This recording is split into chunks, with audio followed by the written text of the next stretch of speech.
আপনি কি জানেন নবী মুহাম্মদ সাল্লাল্লাহু আলাইহি সাল্লামের মৃত্যুর সময় কি ঘটেছিল?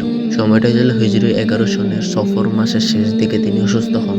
জ্বর বেড়ে যায়, তবু নামাজের ব্যাপারে তিনি খুব চিন্তিত ছিলেন। অসুস্থ অবস্থায় তিনি আবু বকর রাদিয়াল্লাহু তাআলা নামাজে ইমামতি করতে বলেন।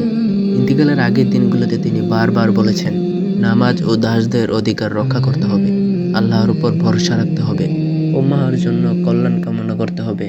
তিনি হযরত আয়েশা রাদিয়াল্লাহু তাআলা এর কক্ষে ছিলেন। মাথা তার কোলে রেখে ধীরে ধীরে বললেন, আল্লাহুম্মার রফিকুল আলা। এর অর্থ হলো, হে আল্লাহ, সর্বোচ্চ সঙ্গীর কাছে আমাকে নিয়ে নাও। এরপর তিনি ইন্তিকাল করেন।